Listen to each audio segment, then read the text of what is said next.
Good morning and welcome to Live from Currituck Extension. My name is Cameron Lowe, your Currituck County Extension Director, and today's content was provided by, or is going to be provided rather, by Tom Harrell. And Tom, you want to go ahead and introduce yourself real quick?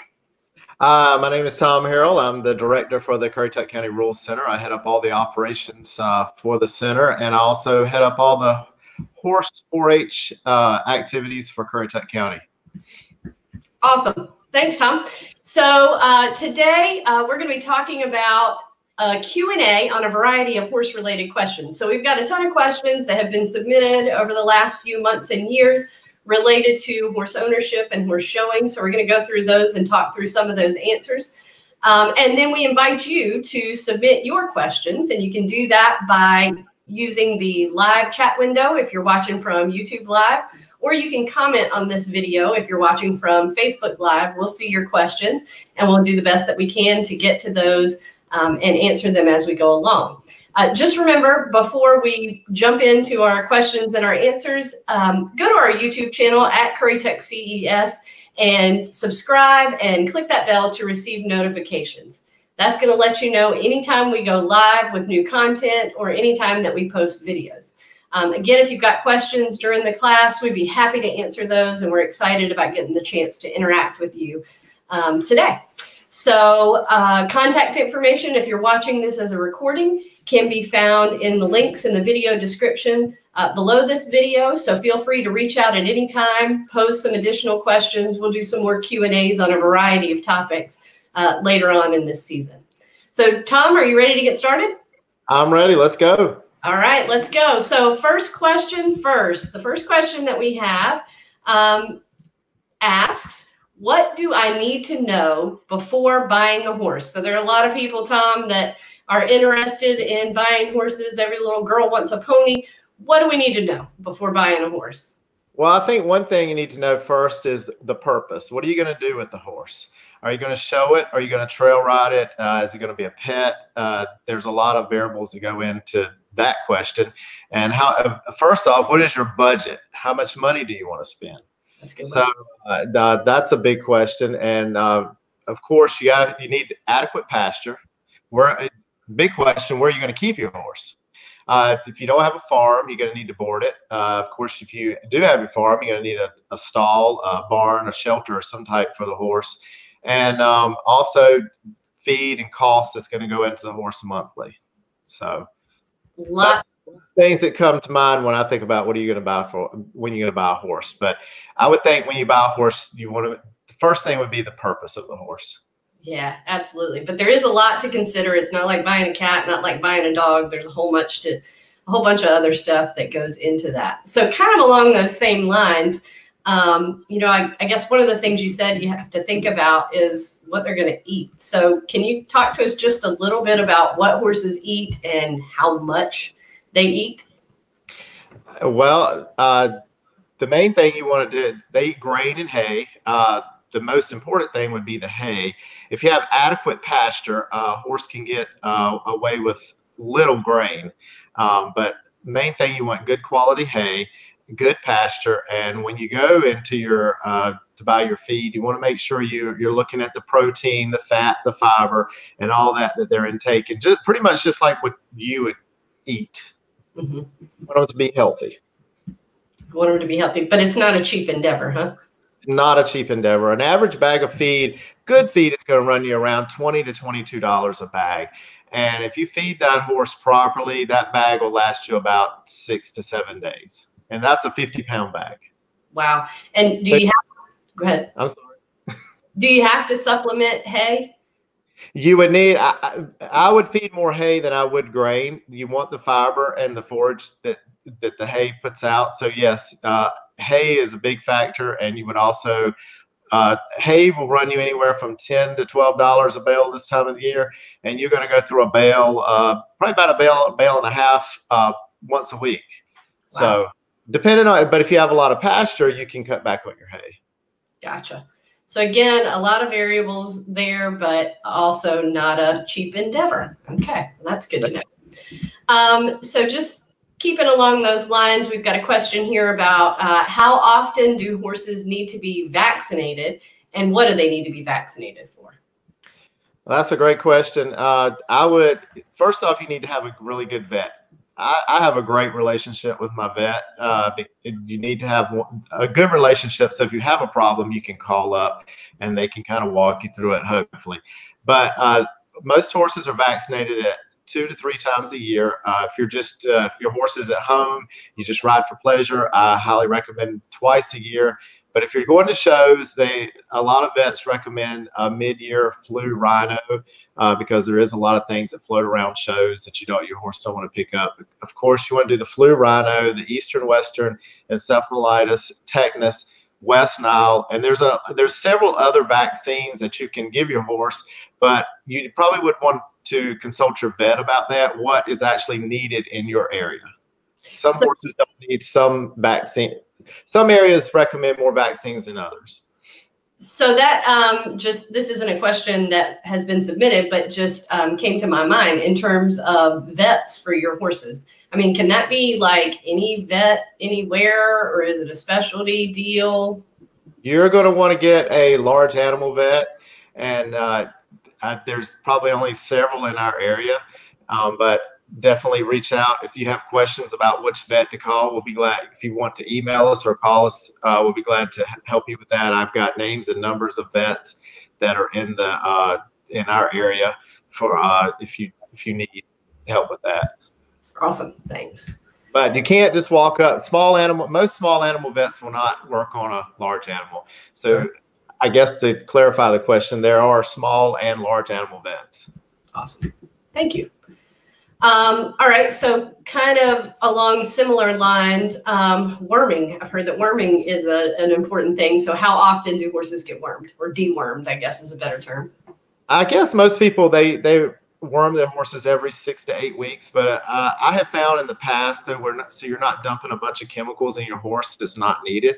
I do a fecal count on my horse, and that's where you collect the manure and you send it to your vet. They test it to see if there's any actual eggs in there, because the horse will pass the eggs through, and you can then, if they can tell you pretty much if you need to worm or not. So that's a good thing. You can do that about twice a year.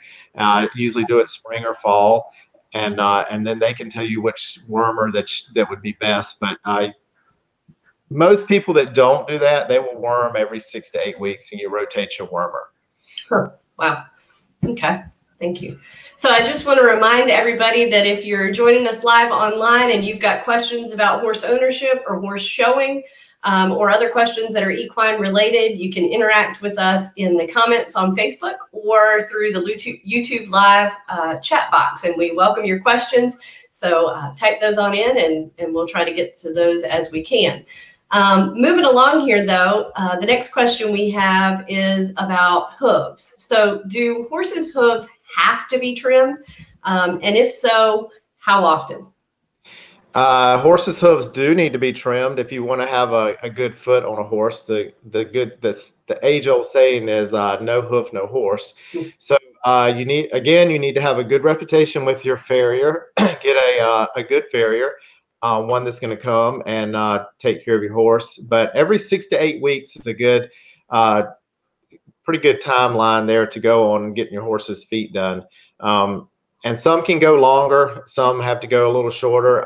From my horse has to be done every 5 weeks, and she grows more foot. So anywhere from 5 to 8 weeks, depending on your horse. And if you get a good farrier, knows what they're doing, they can tell you and put you on a timeline and set you up appointments as you need it. Awesome. How about shoes? The next question we have is, do horses have to have shoes? Some horses do and some don't. Some horses have very tender feet, and they do require shoes.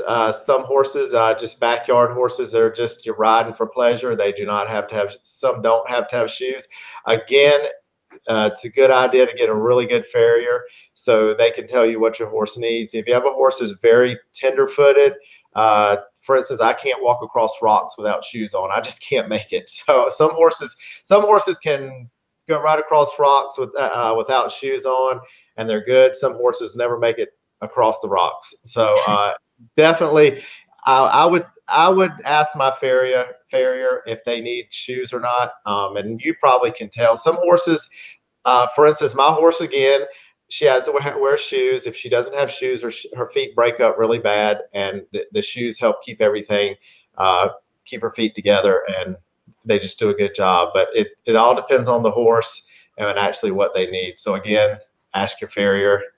Have a great, I can't stress enough to have a great relationship with a farrier and a vet if you're going to own a horse. Oh, yeah. Good advice. Good advice.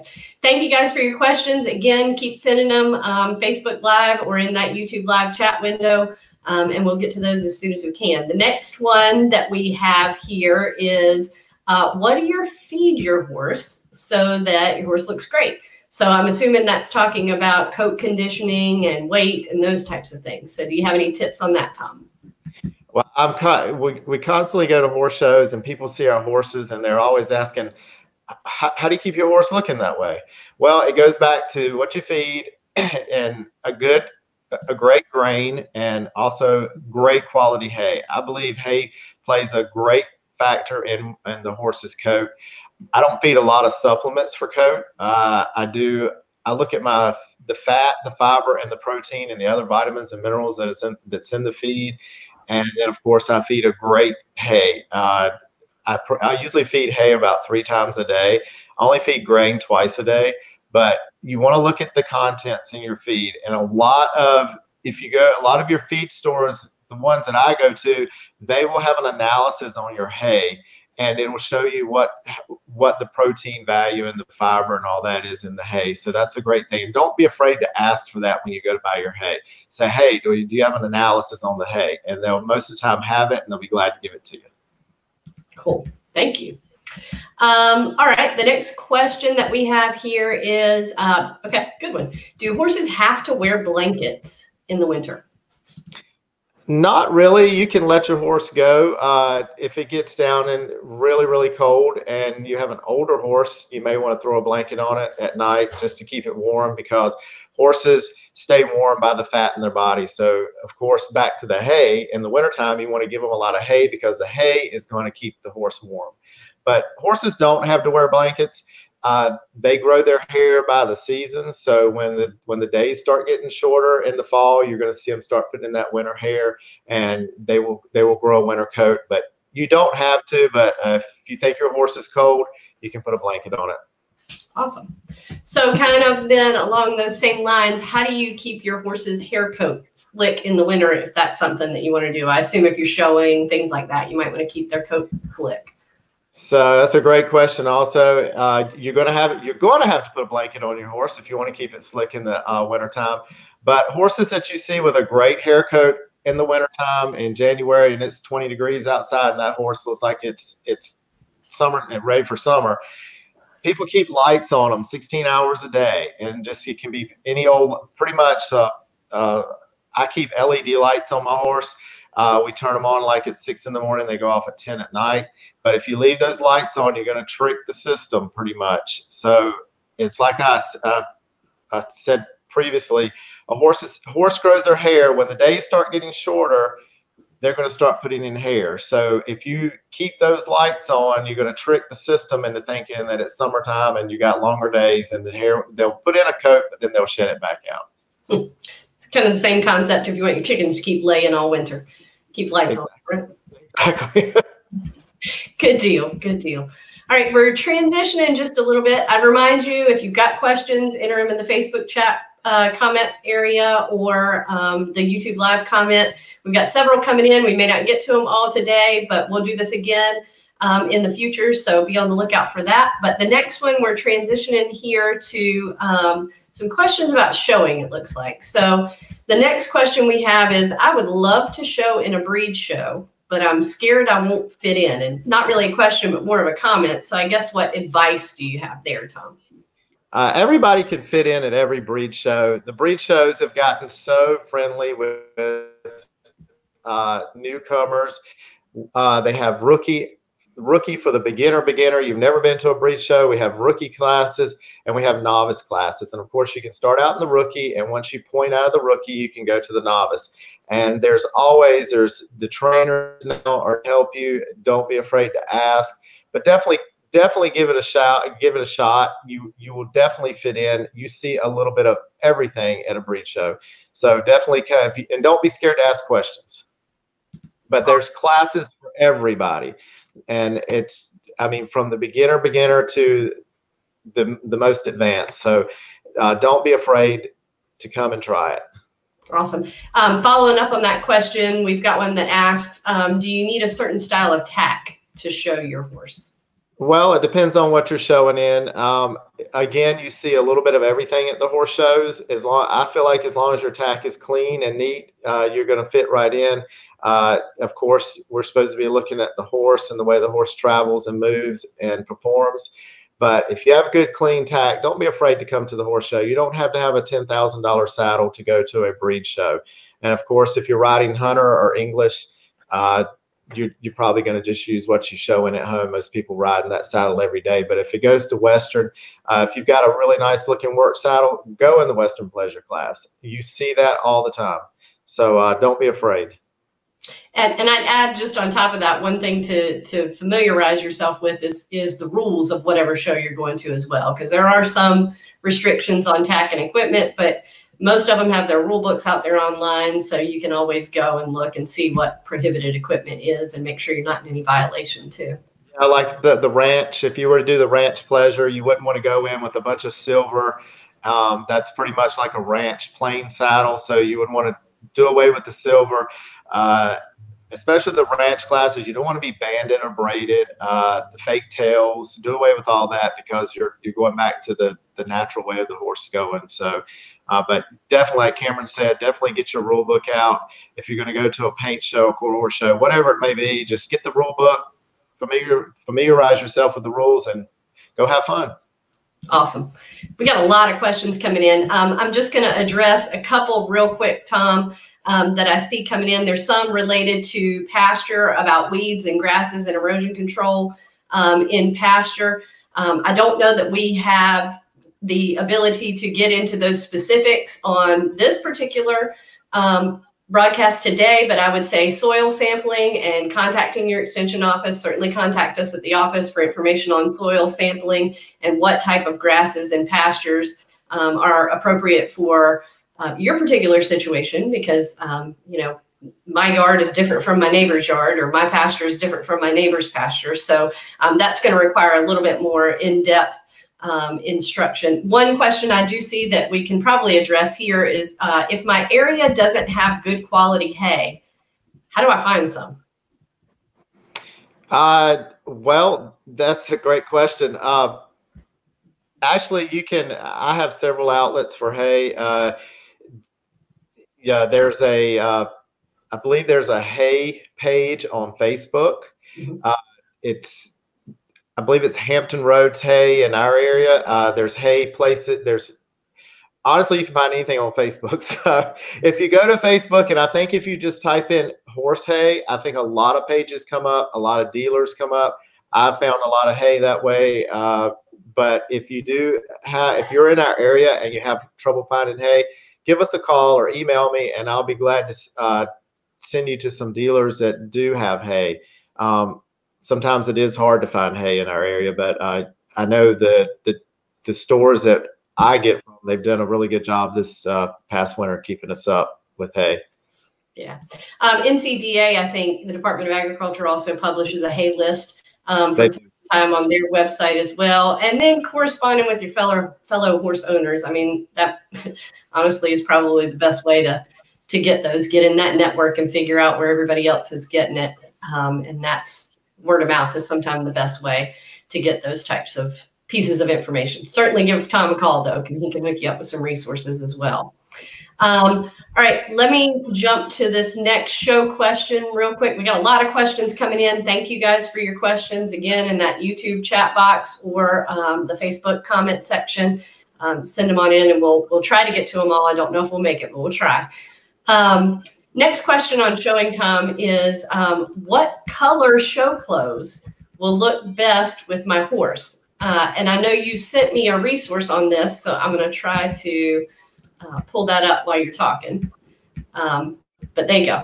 All right. So what color show clothes will look best with my horse? Well, of course, black will pretty much go with any horse, I believe. Black's a good color to go with. But if you have a sorrel horse, you don't want to wear red. Red and red is going to clash. So if you have a sorrel horse, you want to go with more of the earth colors, like the tan, the taupe, browns, and colors like that. If you have, of course, if you have a bay or a black horse, black looks great with it. Pretty much any color is going to go with that, with your black chaps and stuff. But this color wheel, Hobby Horse puts out a great color wheel that shows you the different colors. I highly recommend, if you Google it, it should come right up if you can't see it on this video. But that, just like a gray horse, you wouldn't want to wear certain colors with a gray horse. But in a Palomino, there's just so many different varieties you can go with, and I highly recommend you look at this wheel. Okay. So again, we'll try to. You can't go wrong with black. Black's a great color. Here. It's pretty universal. Can look good on just about any horse, that's for sure. All right, we'll try to throw a link to that in the video description as well, because that is a pretty neat resource that one of those tack companies has supplied. All right, just continuing on to the next question, Tom. What are health requirements or health papers does your horse need if you're going to travel? So if you're going to travel in state, every horse has got to have a Coggins within 12 months. And you may want to check with the horse show, because some horse shows require it within 6 months. Haven't seen that in a long time, but definitely check with the horse show you're going to. But definitely have a negative Coggins on hand. You will need actually a hard paper copy. Don't keep it. You can have it on your phone, but once you get to a horse show, most shows have pockets on the outside of the stall that you have to put the Coggins in, because there are health guys that walk around, with state guys that walk around and check those Coggins. So you want to make sure you have a hard copy, and you can, like I say, you can have one on your phone, but always, I keep a hard copy in the console of my truck at all times, so I have it. But if you're traveling out of state, you will have to have a health certificate, and I believe those are good for about 30 days. And I think they have some that you can get for longer periods of time. Again, having a great relationship with your vet, they know your horse, they know what you need. But again, check with your the show that you're going to. But definitely, you have to have the Coggins, and health certificate may or may not. But from what I've heard, if you're going out of state, you do have to have the health certificate. And of course, if you have the health certificate, the horse has got to have all the proper vaccines and stuff that it's had. But that goes back to having the great relationship with your vet, and they know exactly what it's had. Absolutely. So we're here, last week, I think, was Hurricane Preparedness Week. We're getting ready to go into another hurricane season. And so just as Tom shared, that's a good tip for all you horse owners out there. Make sure you have your Coggins up to date. Make sure you can get a hold of a health certificate. You got a good relationship with the vet, because in the event that we have to evacuate and go to some large animal shelter, those items will likely still be required. Yes. In a hurricane evacuation, your Coggins is always going to be required. Sometimes they suspend the health certificate requirement, but you got to have your vaccinations up to date, and you certainly have to have that negative Coggins paper. So just a tip here for Hurricane Preparedness Week, maybe just a little week late. So speaking of getting our horse, or speaking of traveling, how do you get a horse ready to travel? Well, the horse needs to load the trailer. So, sometimes that can be tricky. Some horses are just great at it. You open the door and they drag you in there. Some drag you the opposite direction. So there's several different tricks to getting a horse in the trailer. But if you think you're going to have to evacuate, or you're going to a show, don't wait till 5 minutes before you get ready to go to a horse show. Practice getting that horse in the trailer. Of course, if you've got one, I have one that's been hauled a bunch, and I promise you, if I go out there right now and open the door, she's going to want to go the other way. But if somebody just holds a broom up behind her, she's in the trailer. You don't even have to touch her. and she's never been beat, but she just knows she's got to do it. But don't wait 5 minutes before you have to go somewhere, unless it is an emergency. But get out there and practice with your horse, hook your trailer up, and just practice walking them in. Let them stand there for 5 or 10 minutes or even 30 minutes. Give them some hay and then back them off. Young horses in the past, I know I've put them in, and we've driven around the block a couple of times. Come back, unload them, and we do the same thing again the next day, just so they get used to going in the trailer. And once they get used to going in, most of them they're like, okay, let's go. So, and of course, you may want to wrap your horse's legs. There are several precautions that you can do. They have head bumpers so that they go on the halter so they don't bump their head if they want to rear when they go in the trailer. Wrapping legs is a great thing. So if you were to get in an accident, the horse's legs are protected. But and also when you're traveling in the wintertime, keep a check on your horse. If you do put a blanket or sheet on it, you don't want it getting overheated in the trailer, because that can lead to them getting sick or colic or something like that. So, but definitely wrap. You can wrap. Some horses like their legs wrapped, some don't. So if your horse doesn't like his legs wrapped, just you can haul it with that. It's really your preference how you want to do it. So if I do, you know what? I think I'm going to skip a couple of these questions, Tom, because we're really running close on time. So I'm going to move on from the how to wrap a horse's legs properly. I've got a question about that here in the box as well.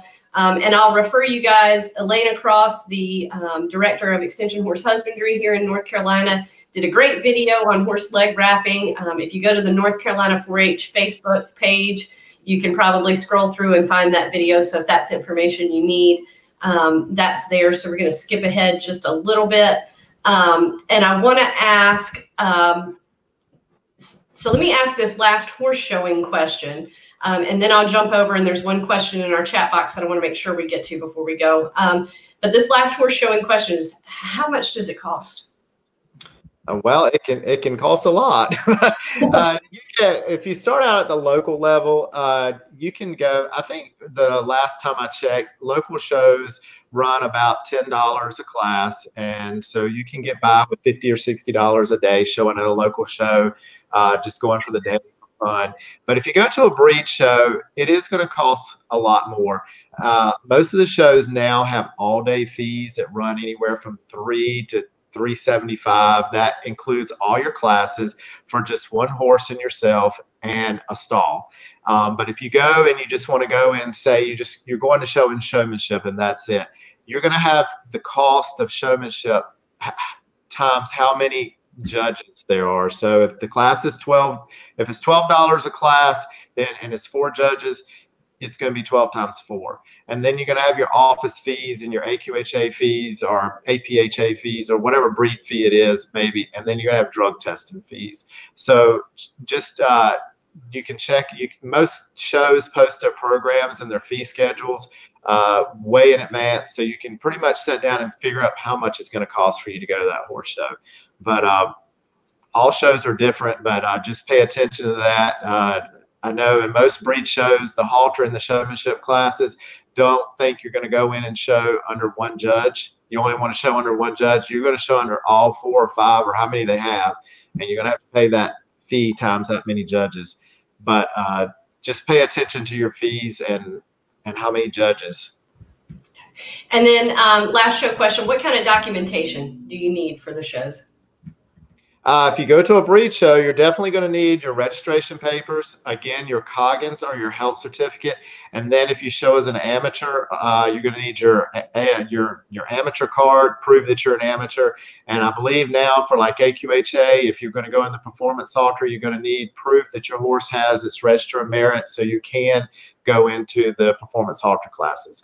But you definitely need your registration papers, Coggins, health certificate, membership cards, and any other documentation that you may want to go into other classes. If your horse is a member of the National Snaffle Bit Association, you're going to need that license as well to go into those classes. Now, if you're going to a local show just for the day, the only thing they're going to require is a copy of your Coggins. Make sure you have your Coggins.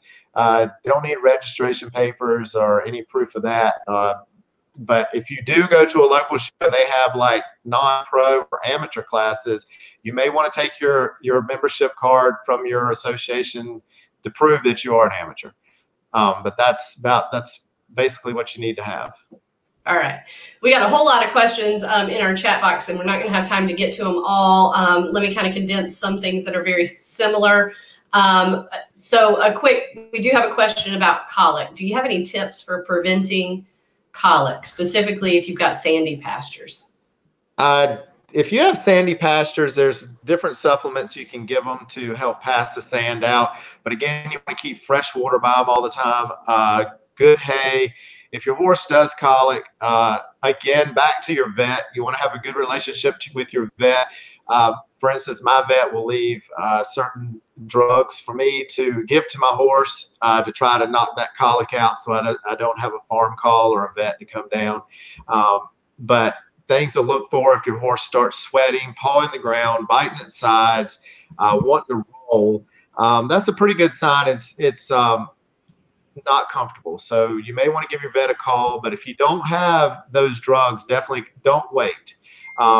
I know in the past, this may sound funny, but I've had a couple of horses with gas colic, and this did the trick. We'll load them in the horse trailer, drove them down a bumpy road, came back, boom, they were fine. So I guess it just jiggled everything loose. But anyway, but you want to definitely have a good relationship with your vet, and definitely those things to look for: sweating, pawing the ground, biting at their sides. I've even had one stretch out, just to try to relieve that stomach pain. But there are things to look for. And definitely you want to make sure like I said, there's lots of supplements that you can give to help with the passing of that sand. Good deal. Thank you.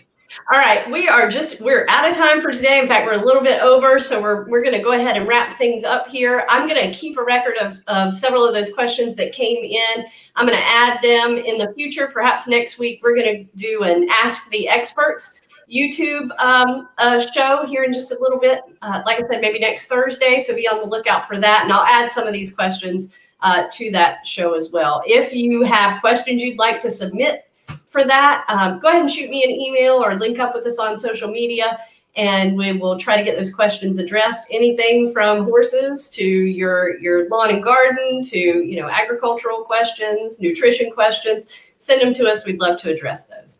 But on that note, that is all for today's episode of Live from Currituck Extension. We appreciate you joining us and interacting with us. If you have additional questions, like I said, reach out to us via email or on social media. All those links and information are in the description below this video. Also in the description is a brief evaluation. If you would take just a few minutes and answer those 5 quick questions for us, that will really mean a lot to us and help us out. And then on tomorrow's edition, I'll be back tomorrow. I'm presenting on an off day this week, but I'll be here at 11:30 with a class on navigating conflict and having difficult discussions. So that ought to be fun. But don't miss it. And don't forget to tune in at 11:30. Tom, it was great to see you. Thanks, Cameron. Yep, absolutely. So we'll see you tomorrow at 11:30.